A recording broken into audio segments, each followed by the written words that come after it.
पाकिस्तान के नालायक cricket board के अंदर अब शाहीन शाह अफरीदी को बलि का बकरा बनाने का टाइम शुरू हो चुका हुआ है। पाकिस्तान की जितनी भी बुरी परफॉर्मेंस पास्ट में गुजरी है, पिछले 6-7 टूर्नामेंट्स के अंदर, आईसीसी का टूर्नामेंट हो या एशिया कप हो, T20 वर्ल्ड कप हो, क्रिकेट वर्ल्ड कप हो, वनडे वर्ल्ड कप हो, टेस्ट मैच हो, सब की गंदी परफॉर्मेंसेस का अब शाहीन शाह अफरीदी के ऊपर मलबा डालना शुरू हो चुका है और इसके ऊपर प्रॉपर पेड कैंपेन्स चलाई जा रही हैं, जिसके अंदर शाहीन शाह अफरीदी को टारगेट किया जा रहा है कि जितना भी टीम की बुरी परफॉर्मेंस है वो शाहीन की ग्रुपिंग की वजह से होने में सामने आई है।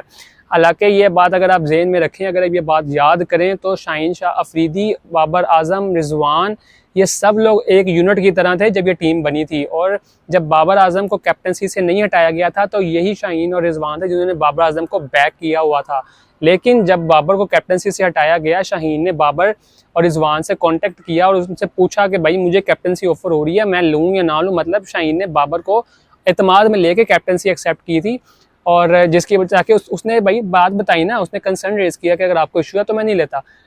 लेकिन जब बाबर ने शाहीन से कैप्टनसी छीनी, मैं छीनी का लफ्ज़ यूज़ करूंगा क्योंकि शाहीन को भी कैप्टन बने हुए एक सीरीज़ हुई थी और बाबर तो इतने टूर्नामेंट हरवा चुका था पाकिस्तान को, तो शाहीन को जब कैप्टनसी मिली या एक टूर्नामेंट, एक सीरीज़ के बाद उसको हटा दिया गया और बाबर ने उससे कैप्टनसी वापस ले ली और उसके अंदर बाबर ने उससे कॉन्टेक्ट भी नहीं किया, उसको बताया भी नहीं, उससे पूछा भी नहीं, किसी किस्म की कोई बात नहीं की। और शाहीन को इस बात का गुस्सा आया। जाहिर बात है कोई भी होगा और फास्ट बॉलर तो ऑलरेडी काफ़ी अग्रेसिव होते हैं।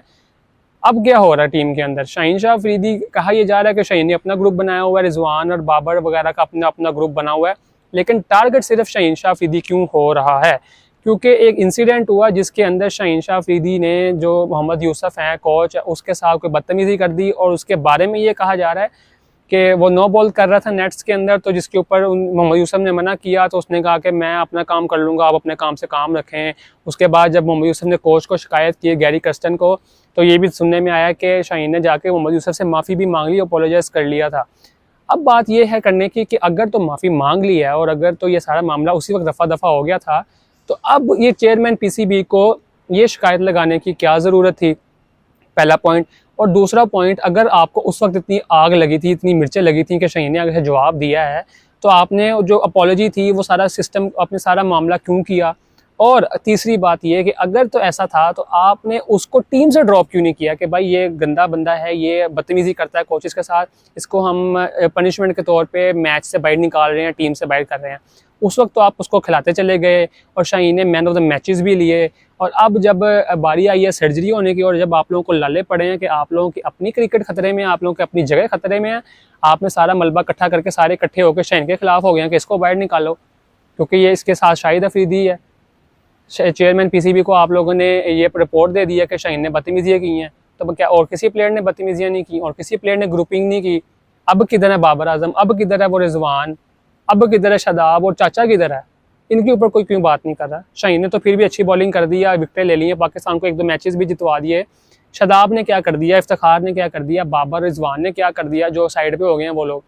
अब समझ आइए आप लोगों को ये शाहीन को क्यों बलि का बकरा बनाया जा रहा है, ताकि सारा फोकस उसकी तरफ हो जाए और हम लोगों के ऊपर कोई बात ना आए। ये सब कुछ चल रहा है पाकिस्तानी क्रिकेट टीम के अंदर, जो कि नहायत ही पैथेटिक एक कंडीशन है कि सियासत भी इन्होंने क्रिकेट के अंदर घुसा दिया। क्रिकेट जो कि अवाम का, पाकिस्तानी अवाम का एक ऐसा मौजू था जिसके ऊपर अवाम खुश होके एक यूनिट होके इसको सपोर्ट किया करती थी, अब उसके अंदर भी वो सारी गंदी चीज़ें एंटर हो चुकी हैं।